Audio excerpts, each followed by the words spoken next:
Okay, so for this video, we're going to be talking about just those wheels turning in that flow. So trying to create some slack and feed it to where you want it through that core. So we can channel tension and power and leverage through that core to wherever we need it. But we also sometimes, and also simultaneously often, need to channel slack. So if you're having pain, tightness, or pinching, like something's jamming up or compressing, or even if you're finding that, when you shift to one side, that you tip or pull one way or the other, maybe that tension or tightness is pulling you and you need a little more slack there so that you don't get pulled over or collapse into pain or tightness. So one way to do this is with the strap like so. There's many ways, variations I'm sure that you could do this in. I'm gonna just touch on a few. Might come out with some more videos here soon on some other ways, but this is one way to do it. So unfortunately for some of this kind of thing, you're gonna have to be able to use your arms and your shoulders. So if this is too painful or you have some really significant problems there, you don't wanna push that, stress that too much and cause pain or harm to yourself. So what I'm gonna do is I'll be on my back, but this is so you can better see me here. I'm gonna hook it here. Now I'm gonna use both of my arms, okay? So one arm is gonna be more straight out, one arm's gonna be more anchored. Maybe if I can, I'm gonna get my elbow to the table, or if not, just kind of hug it to my body here so I have some control. This is my stability and control arm. This is my movement arm. Right now it's on the same side as the leg I'm moving.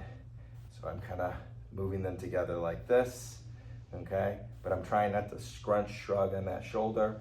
Or if I switch over to the other side, so you maybe see better here, I'm not trying to do that. I'm trying to pull back and down to my shoulder blade as well as my hip blade or pelvis there, and trying to tension, kind of floss the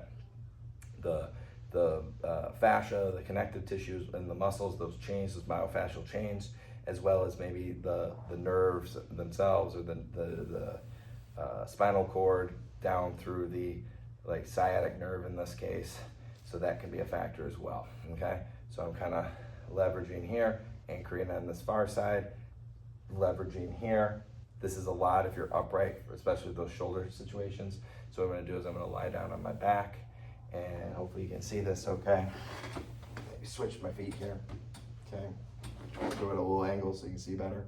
All right, so this far arm, I'm anchoring, the other arm is straight, and I've got my other knee bent too, so I have some leverage and control that way. And I'm gonna keep my head rested and maybe even pressed into the table. So I'm kind of flossing and kind of working there. I'm also using my abdominals to turn that wheel with the pelvis and anchor my ribs through there. So there's a lot of little things going on, but I'm just trying to feel the flow and channel that all the way through my body to loosen things up there, and then you can go to the other side. So you may want to do this with bare feet or with shoes on like I have here so you get better grip. Otherwise it may slip off of a sock. And the other thing I can do is I can switch my hands, so now I'm anchoring with this hand and using my opposite hand.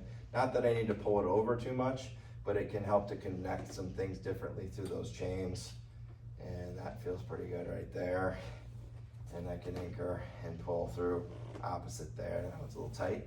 So I can kind of work out that as well through those channels. So that's a good way to start with these.